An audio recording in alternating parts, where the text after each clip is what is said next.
Hello and welcome back to the podcast, We Are Selling. Today, I'm doing a topic by request from the industry of something that has gone very wrong.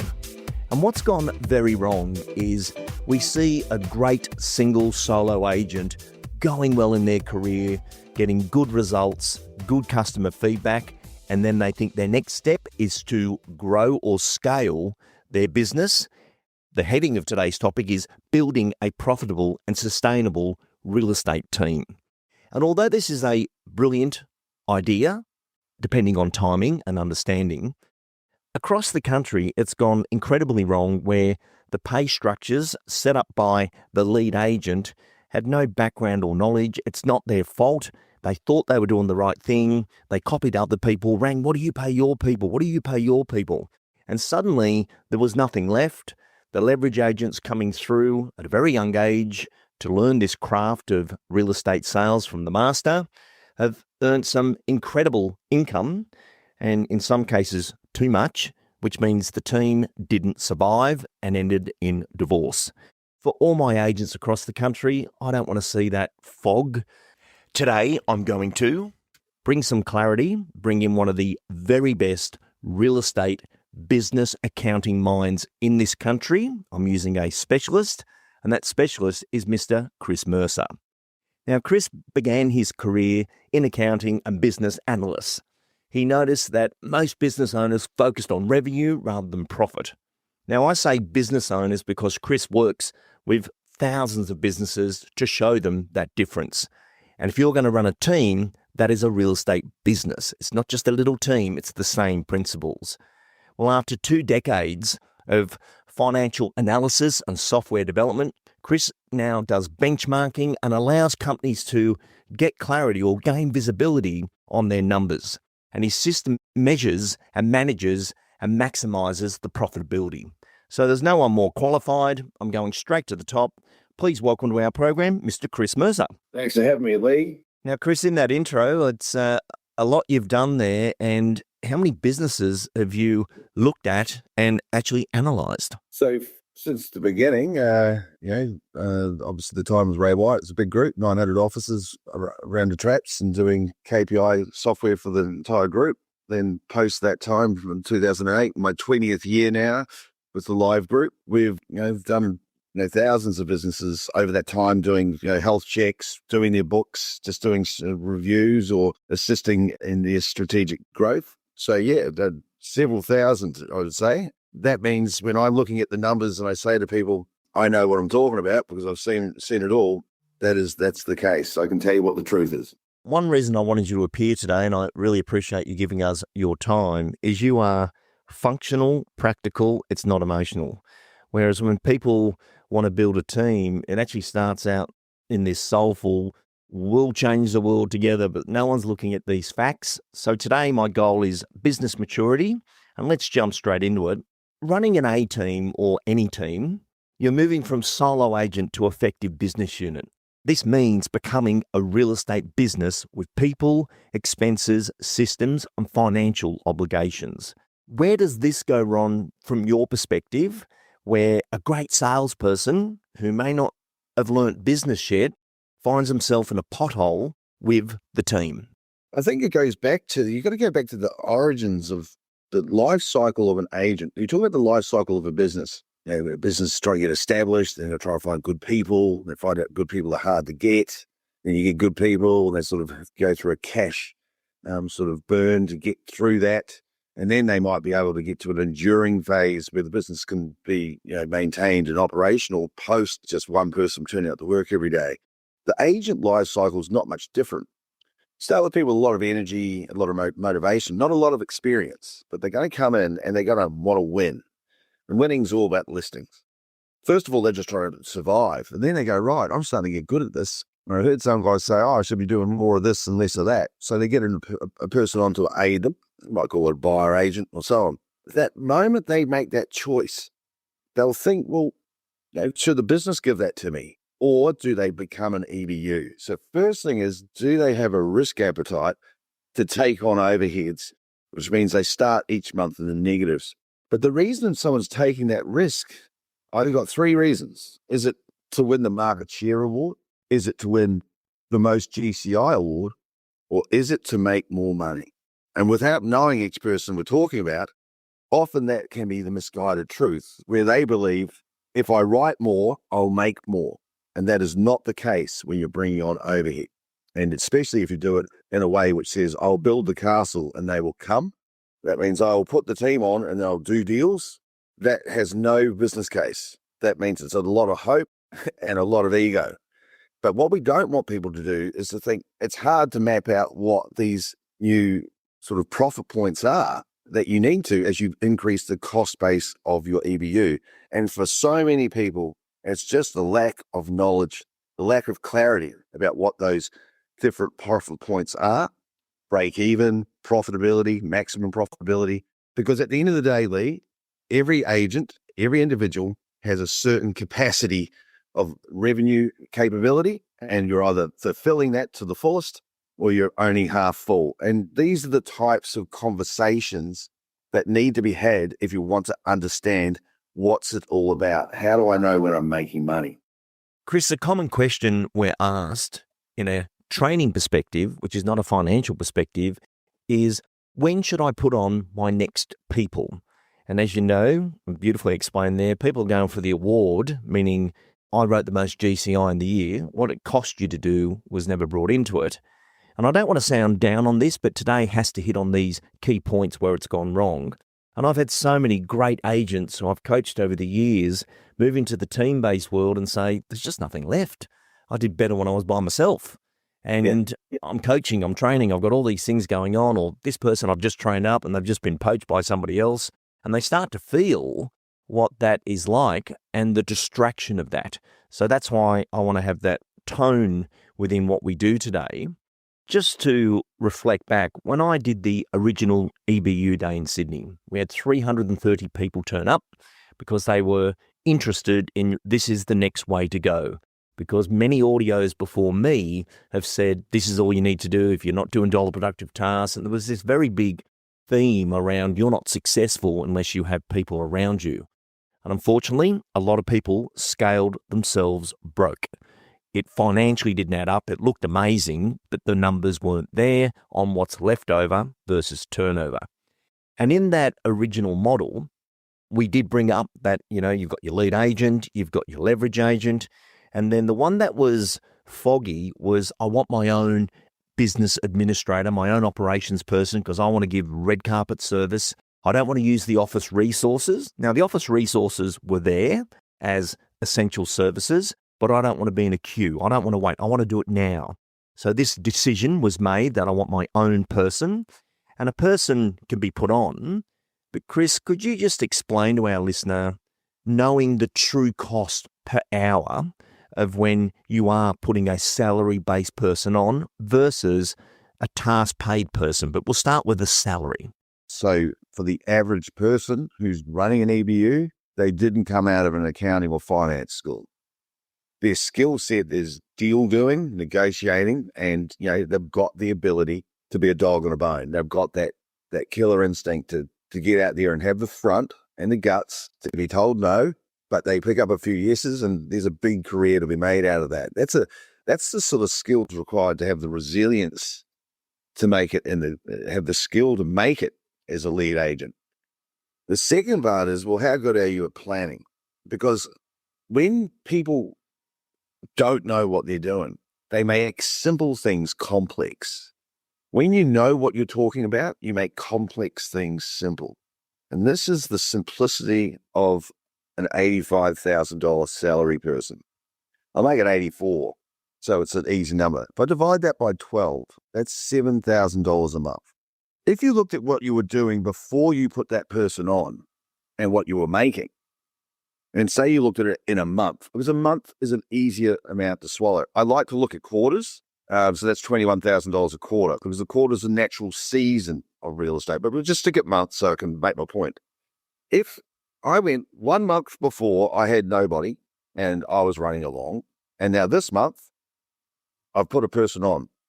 If I write the same amount of money as I did the previous month before, and then pay them, they get the same com percentage, forget any of the percentages, just say it's 50%, whatever the number is. It doesn't matter how high or low that figure is.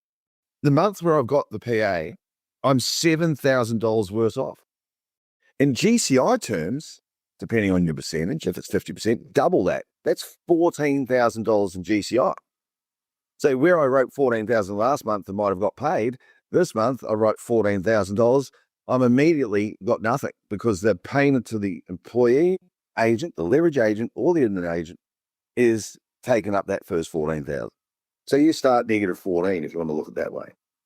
How does that sound as a simple analogy?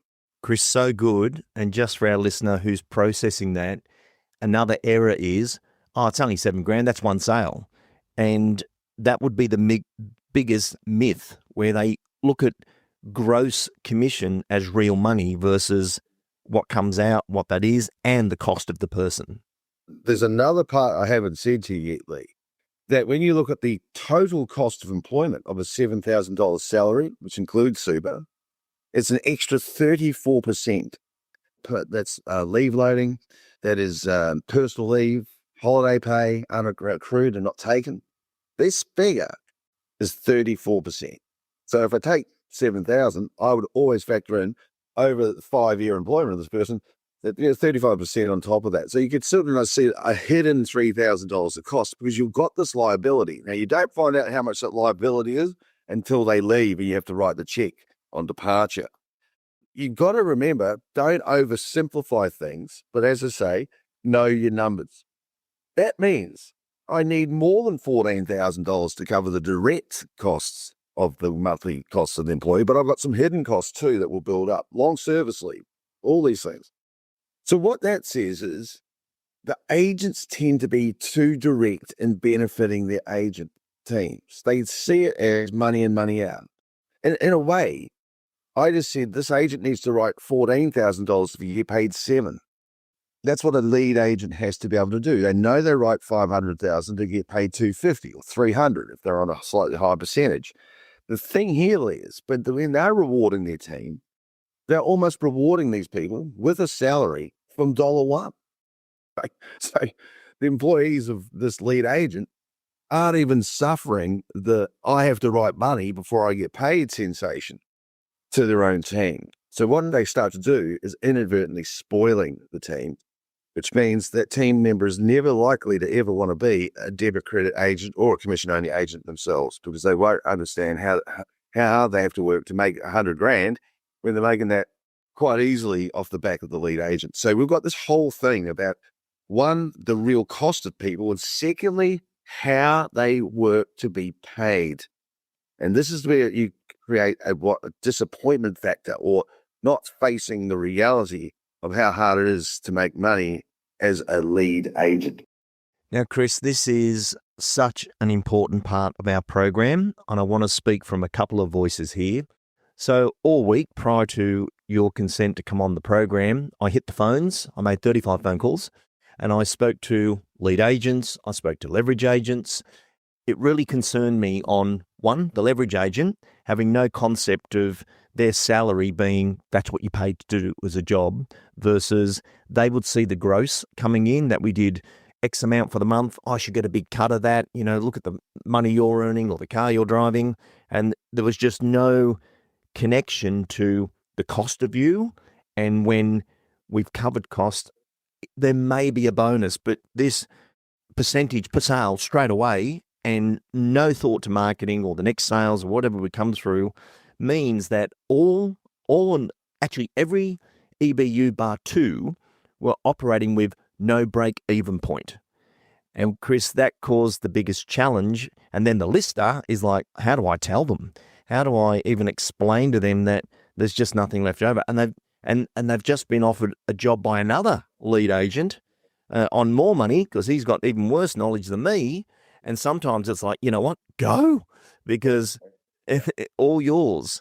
What's your thoughts on that? It's a comedy show, Lee. I just opened this always made me laugh. It was Eddie Murphy and Jerry Seinfeld in that driving cars and coffee thing. And they were driving, and Jerry Seinfeld says to Eddie, he goes, I see two homeless guys talking to each other.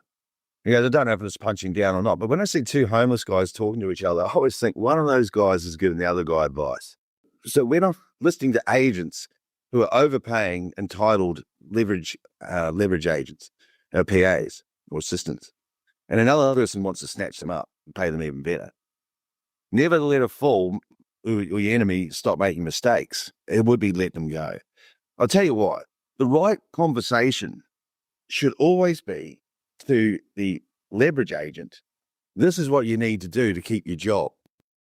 You need to be bringing in more opportunities, more appraisals, more deals for me to come in and close. I'm the person paying the wages. You need to tell me where you are. This is what you need to do. And I've told you this in our previous conversations over the last 15 years, Lee, that if you think having a PA is like someone jumping in the car with you and going to all your meetings together, you don't have a PA, you've got a fan. And there's no money in having a fan. That's just an ego stroke. Someone say, oh, you were so good in that meeting. Well, that's the worst waste of money ever. What you need is a leverage agent, which means they're out there as a grown-up with big boy pants on, making an impact in the marketplace. But what they don't have the ability to do is list or impress people with their own name. These leverage agents only have the ability to be effective by saying the lead agent's name and the lead agent's track record and the lead agent's CV to get then a meeting for the lead agent. Never forget that. Very powerful. And Chris, when we look at these models, and there's no right or wrong to this, but there is facts and figures to this. In my research this week, the ones that did seem happier were, one, they had great essential services in the business they're in, and that was their stickability. It's why they stick with the company. You know, everything in my AML, all my checklists, everything's done. I love it, and I don't need to put on someone to do that role. That's really powerful. The ones that didn't felt it was to the standard they wanted, and they may want to be doing above what somebody else wants to do, and there's a whole conversation in that, they were using an outsourced person, international team member, like the famous Chelsea, who does all my marketing for me. She's one of my most important team members. She's not on the ground. I pay a fixed fee per month. There is no super or anything like that, and that's not the reason I have her. She's an incredible worker. And those workers do so well because they don't need to take phone calls. They're purely administration. If someone's making phone calls and speaking, it's a different type of person, but you've got to know when the business can afford that type of person versus where you are now, because you're giving it away and you're not returning it back. So you're selling more houses, but there's less money. Let's work out a simple EBU life cycle. You're going to take someone, an individual listing agent who's got success. The average person, from my own experience, can work in a professional, full-serviced office. Okay, you're working in any sort of mainstream franchise or suburban leading independent business that's got a proper full-service software and office admin. They can do up to 30. I always say 35 sales. So whether it was 30 or 35, but let's just say it's 30, 35. Now, if we take 30 as a number from math, it's been easy. The average commission per deal in Australia, the Eastern Seaboard, would be around $20,000. That's lower in the countryside and higher in the top end of the markets. But say it's 20. Now, 30 deals times 20, $600K. Now, the thing that people forget is the reason you need a PA is because of capacity, not dollars. I got someone who's averaging $100,000 at 30 deals. They're doing $3 million. They do the same amount of work as the person doing 600,000. So it's not about GCI, it's about deals. Now, when you put the second person on, you go, I'm starting to get busy. And that's because seasonality says you don't do 30 deals at 2.5 a month, 2.5 deals per month, 30. You do 1, 2, 0, 1, 5. And it's the month where you do 5 auctions and you've got no support other than the office support, and you just, you're pushing phone calls off, you're not handling the inquiry and prospecting for next month. You really are busy in selling mode. You're just trying to make sure you get across the line in one piece, especially in today's market too, where the success rate's dropping. So this is where people go, I need some help. Okay, well, the first thing is, have you considered part-time help? No, I don't need someone full-time. Do you? Do you need a leverage agent, or do you just need someone who's like an EA, someone who's a personal coordinator, the admin style? Well, Chris, just on that, if we build around functions before adding headcount, Let's identify those functions. Open homes. You've got a stack of opens. There's plenty of people that will work Saturdays and very talented at open homes. Telemarketing. I myself use a great company called We Call For You. I give them a call list. They do the calls. I get a report. I don't have to speak to anyone. No one has a sickie. If they do, it's got nothing to do with me. And I have that function covered. There's administration, bookkeeping. Chris, you do the bookkeeping for many businesses. You don't need an internal one. That is a service.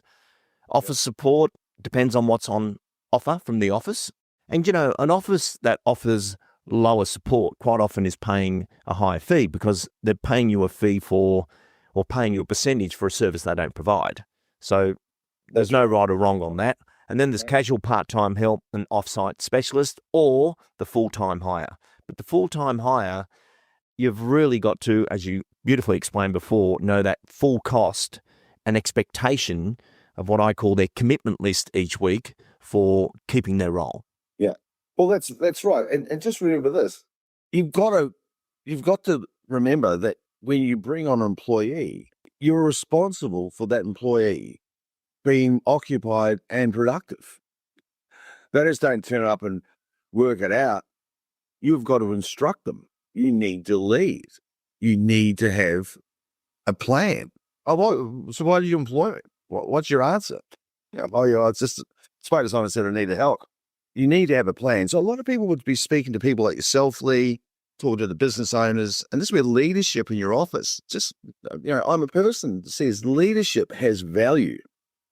Agents work for good leaders have a big advantage because they're getting sound advice.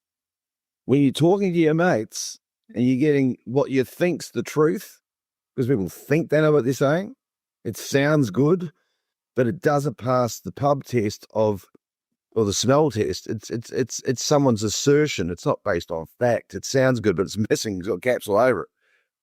So for me, first thing you do when you look to put someone on is work out what the roles and the responsibilities and the outcomes are that you would expect for that person to come on to make it worthwhile.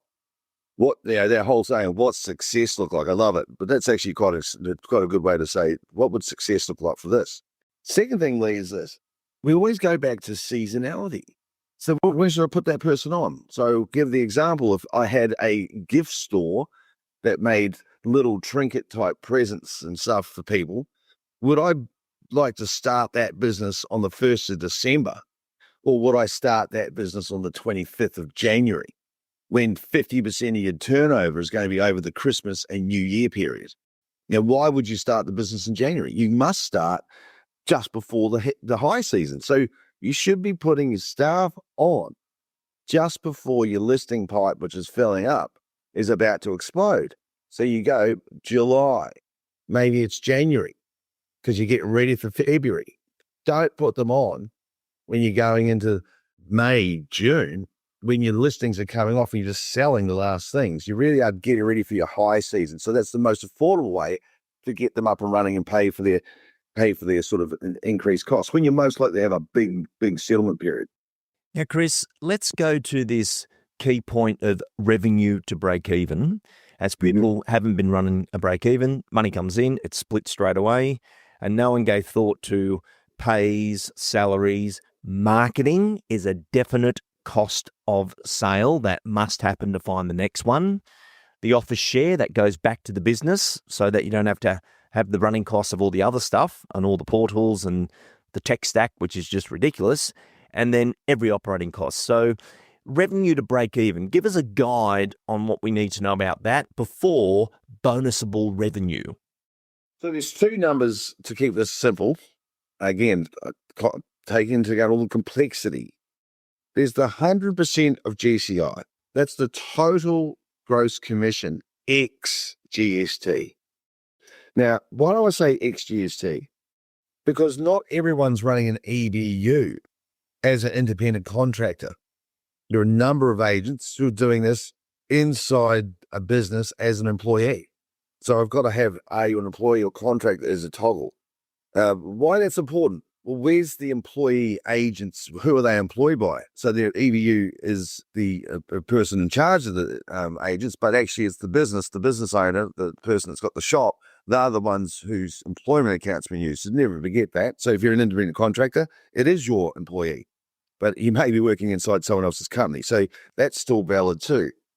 But coming into it, say you do 4 sales of the month, and I'm using in big numbers because I think big numbers give the space, all right?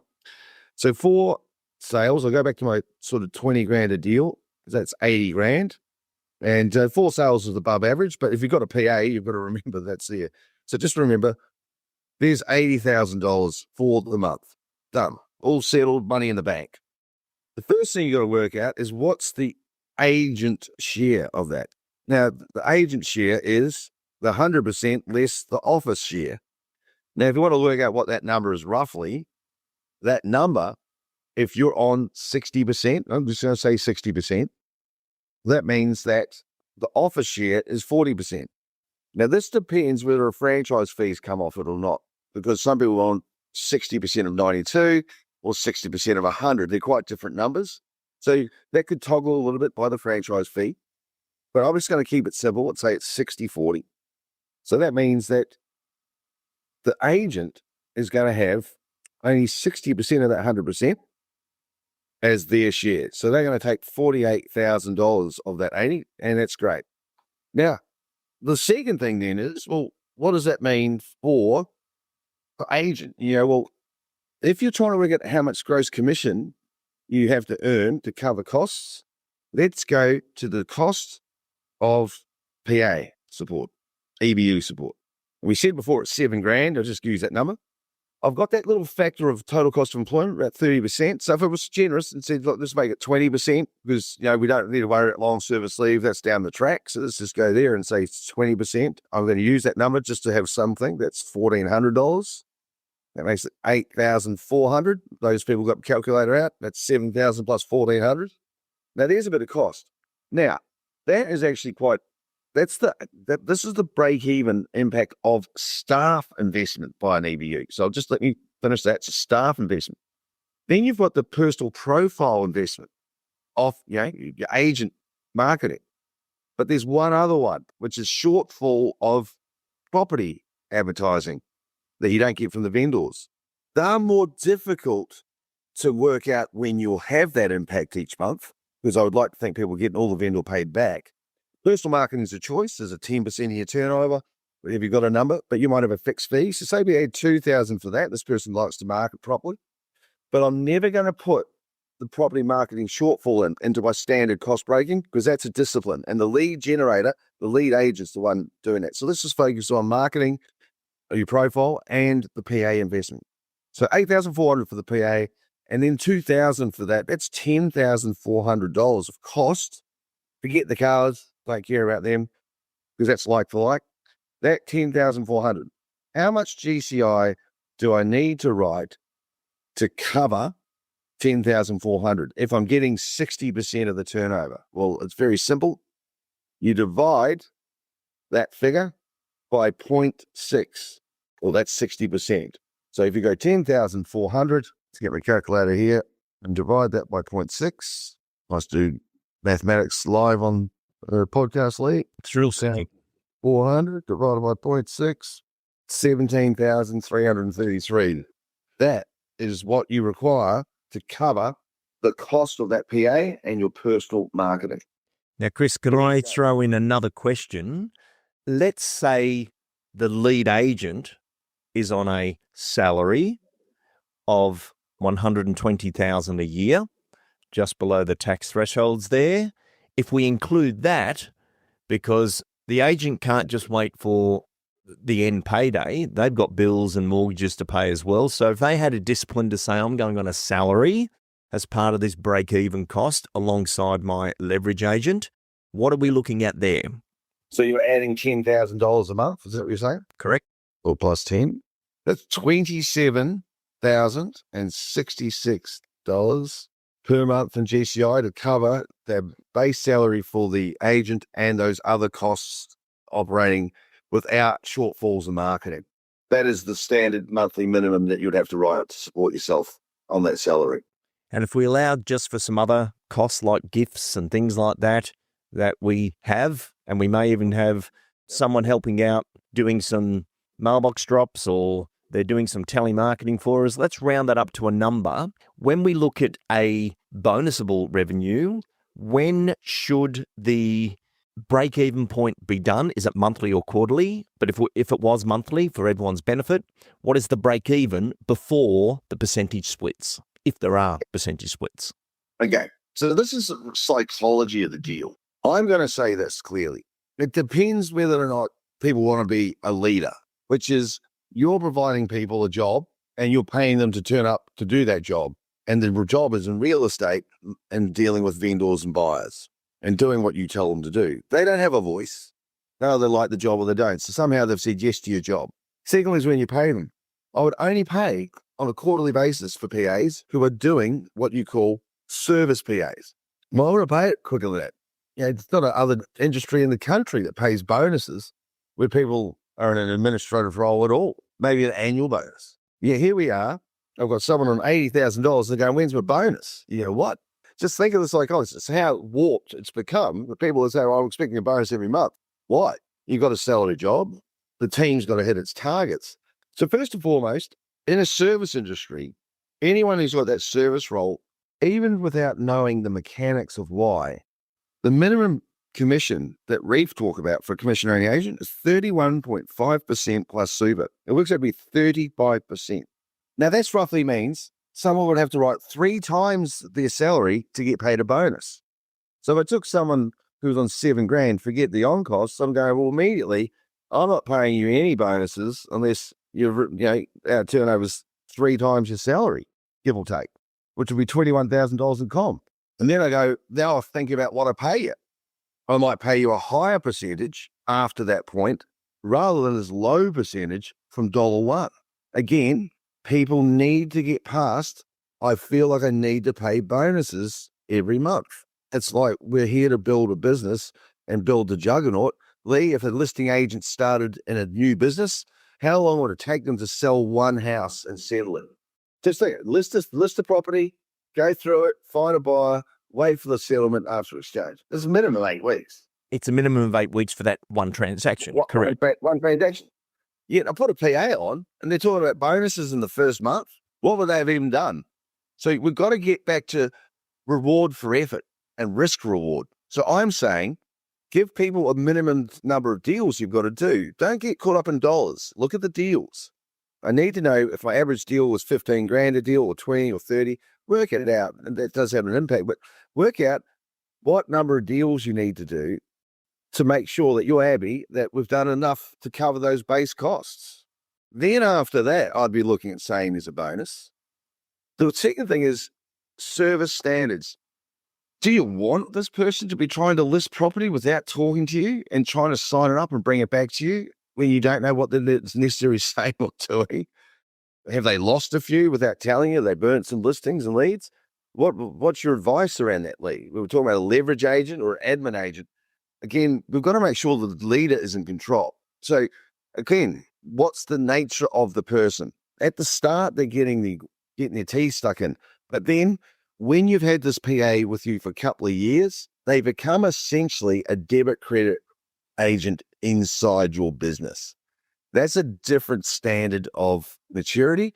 And the fact that is they can list quite effectively when they're using your name, the top agent.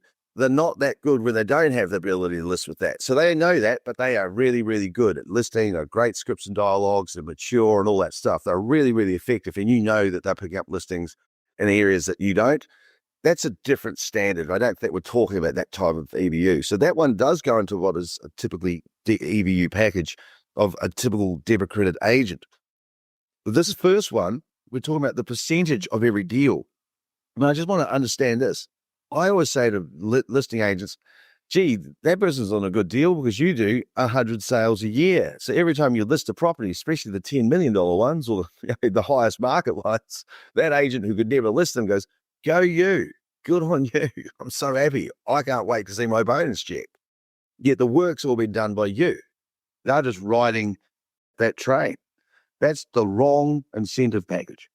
Chris, there was so much wonderful information in what you just said, and to dive back into that, an agent who has a good name in the community, has spent 15 years building that, claiming doors and bringing it all together.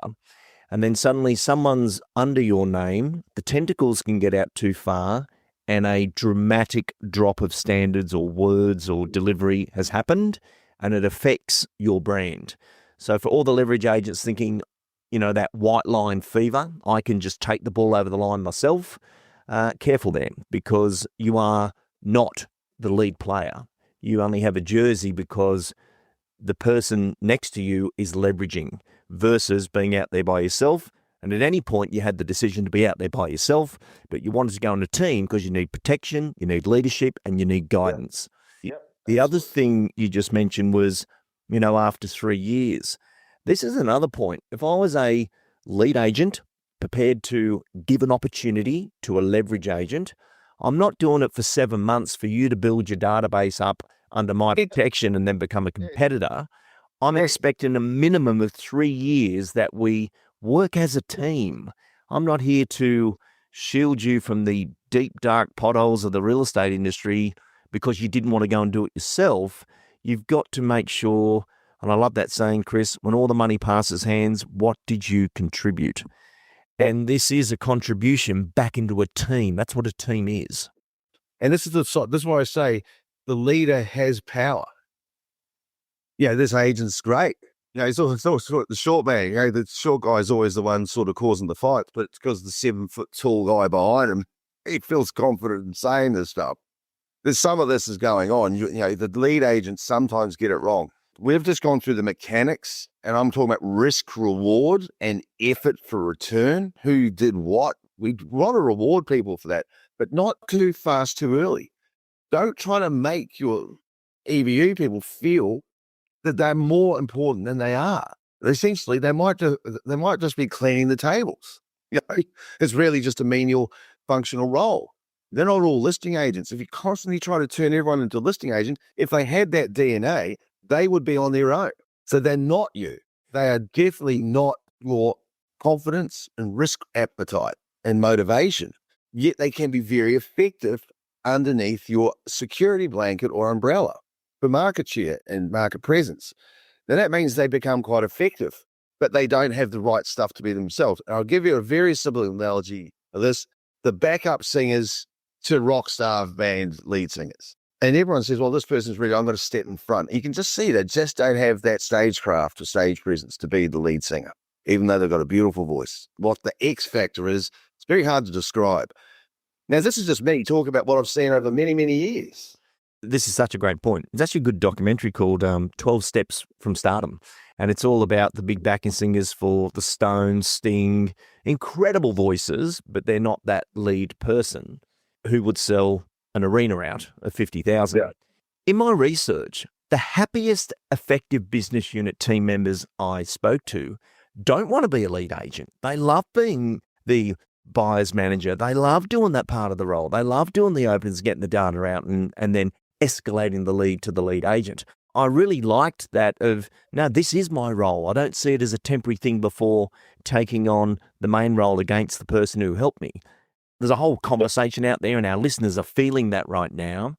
And Chris, it's no different to my world of public speaking. I have lots of people say, I'd love to be a public speaker and do a complete salesperson course like you, which sounds romantic, but then you've got to go and put $70,000 down for the venue, the AV, the marketing, the staff to run it, everything to be there. That goes on the line first, and then people have got to show up. And if they don't, you lose that money.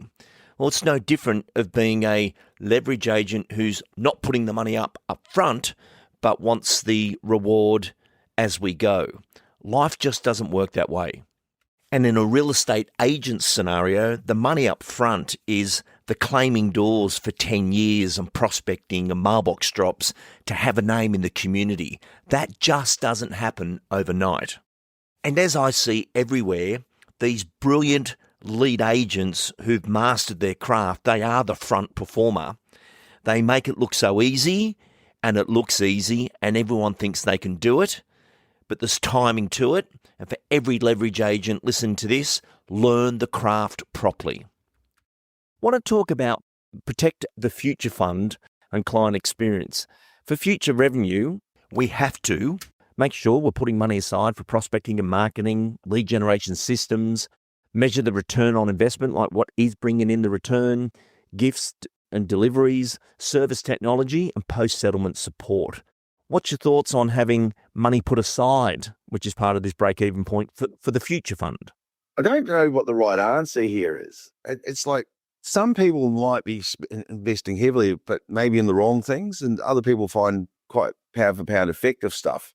When I see people talk about what's to set aside, of course, set aside what you can. If you're disciplined with your money and organised, and you've got buckets for all these things, well done, right? Well done. And I do find real estate agents to be some of the most.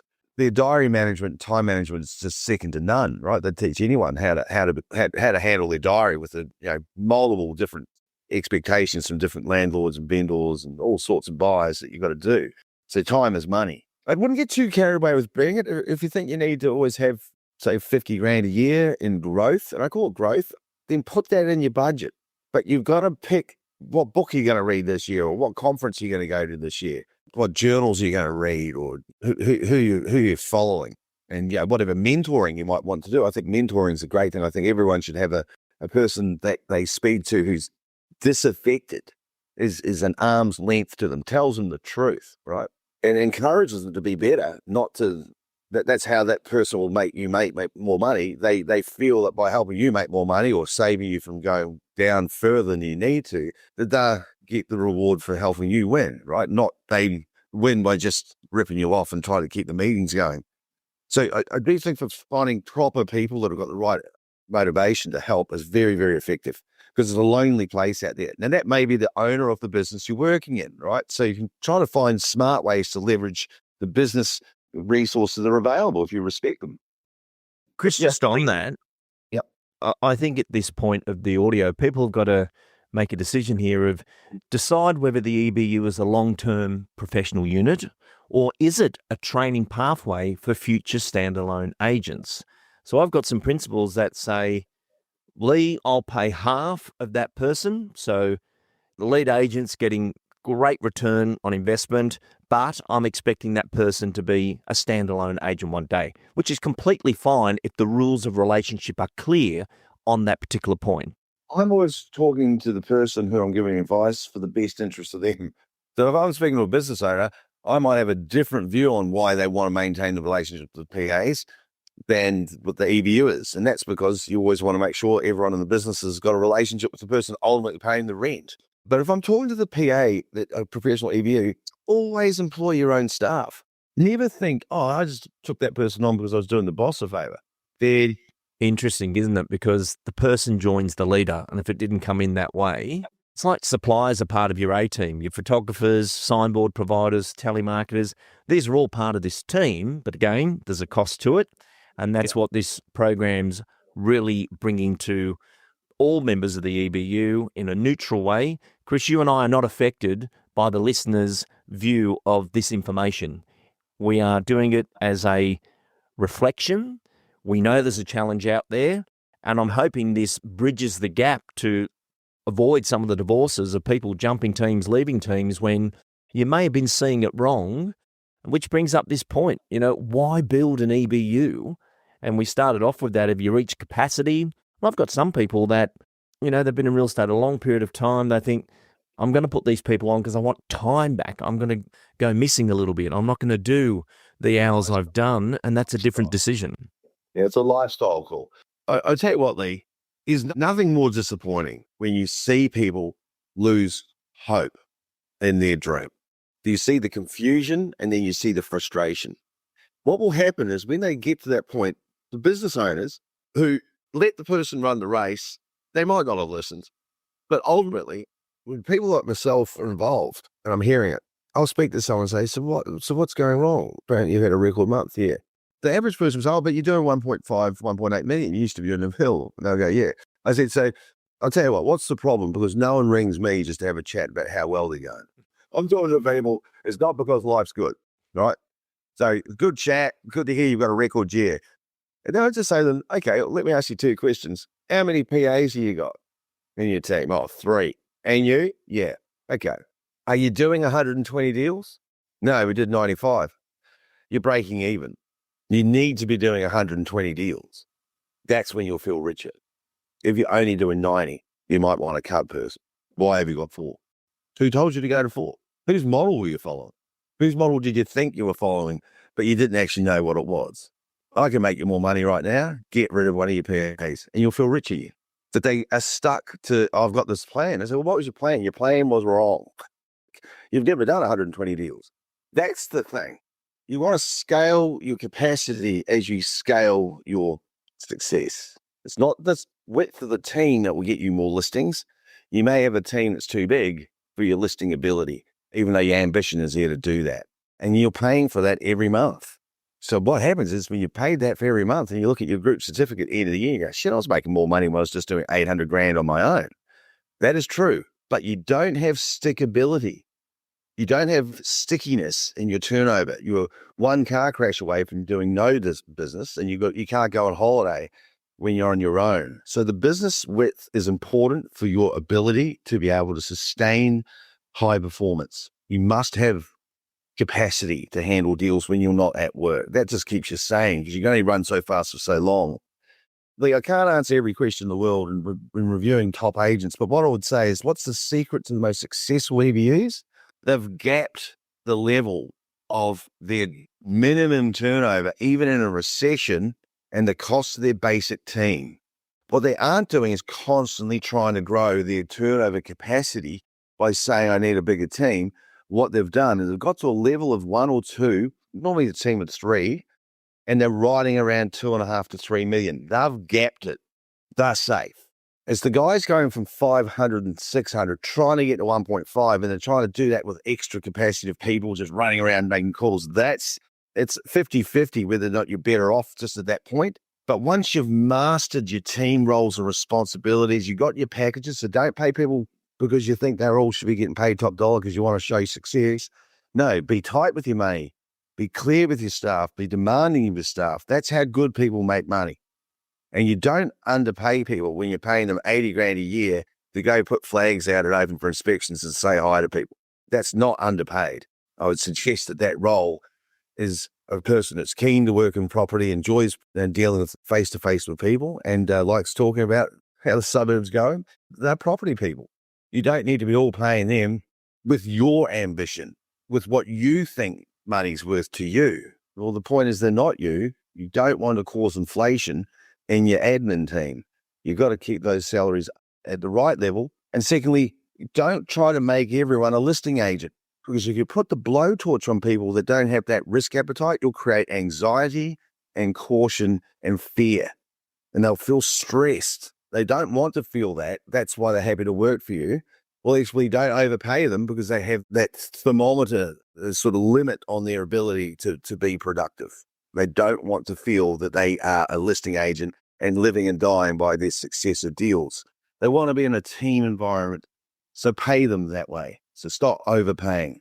Take advantage of the resources at your disposal in your business. They're the cheapest and they're the best, and they're aligned to your team and all that. And if you don't have it, then go and outsource it. But you don't always have to pay full time for it.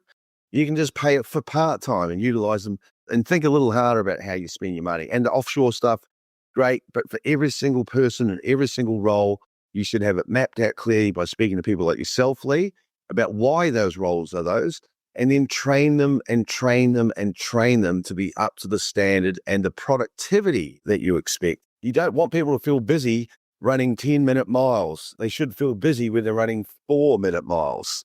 That's when they should know. That's what busy is in world class.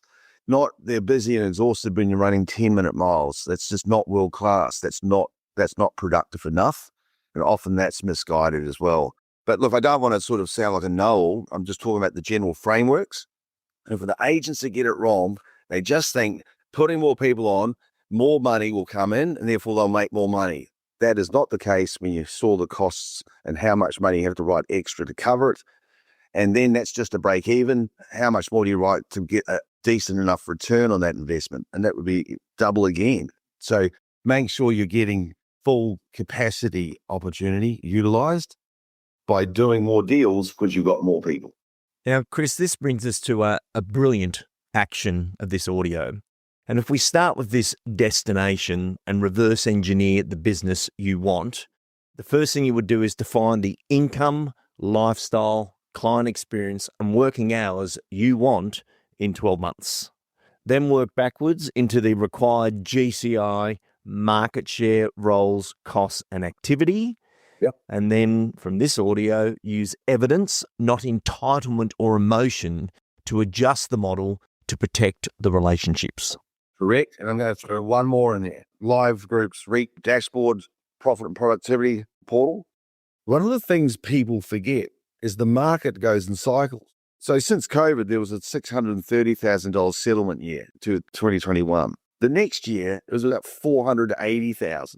So who didn't do 150,000 deals? Sometimes people need to look at this market right now and see the number of deals that will be done this year will be less than what was done last year, no matter how much you want to do more. So make sure you watch the market. Don't think it's always going to be good or always going to be bad, but watch the deals per market. How many listings per month are coming into your marketplace? You need to see the macro environment too, Lee. So I'll call this to all your agent listeners out there, and I'm sort of a person that's got the independence to call this. This is not a time to be growing your capacity. This is a time to consolidate and watch your money, protect your money, and then wait for the worm to turn. Now, the wind turns in markets like post-GFC, post 2016-17 sort of nowhereville market with the Chinese market sort of stopping, allowing people to borrow money and buy property in Australia.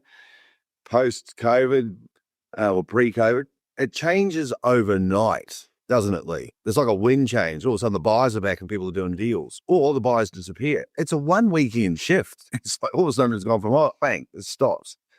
Don't try to predict when that is, but be ready for it. And then when the wind comes back in your sales, get the people you need to come back on there. I don't want you to get rid of people that have been with you for years unnecessarily, but please, it's not going to be a better story for everyone if the lead agent can no longer afford to pay their bills.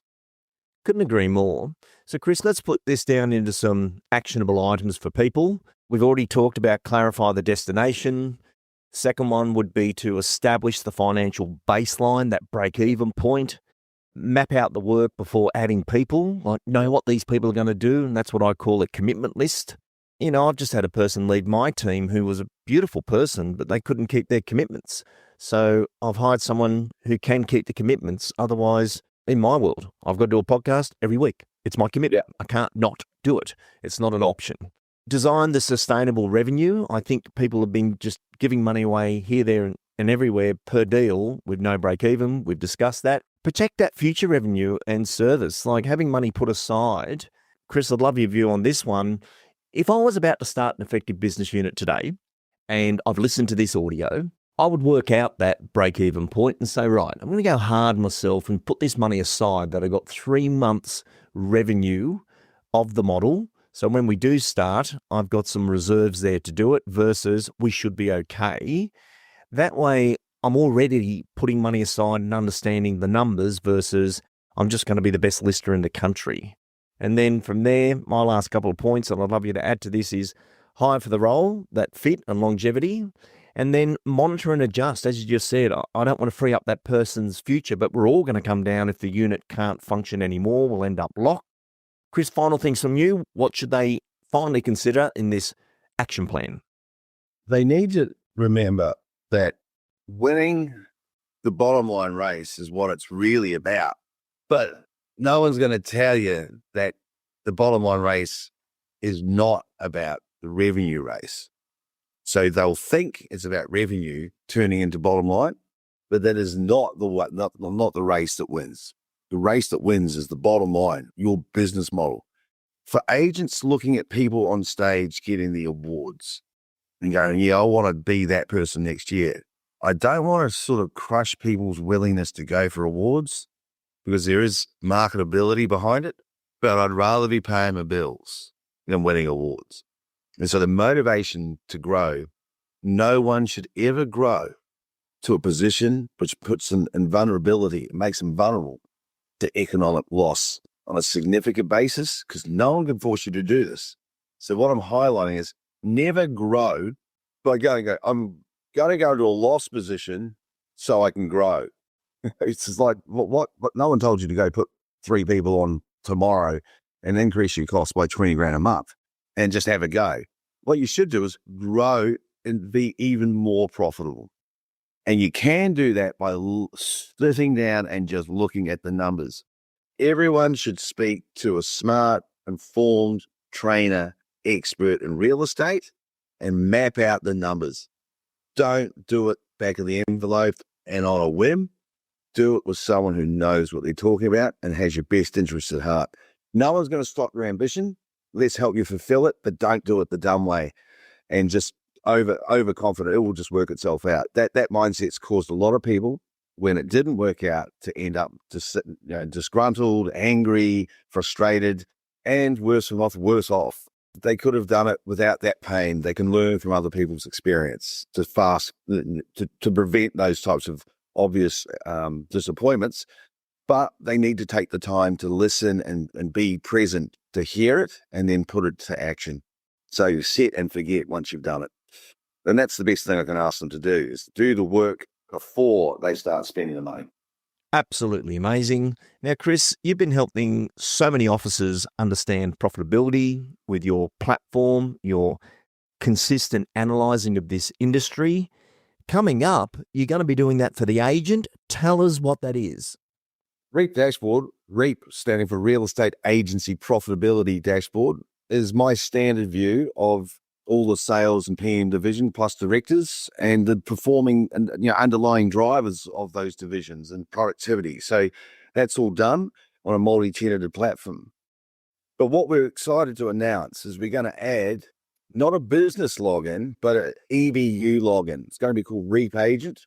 And that means we're going to be able to put any EBU out there that would like to see, how am I going from a top line, the team's GCI, not the 100% GCI, because at the end of the day, we've got to show you what you're making out of your money, the team salaries that you've got below that, the unrecovered advertising for marketing, or the personal profile spend, what you're spending on your cars, client gifts, all these types of consumables.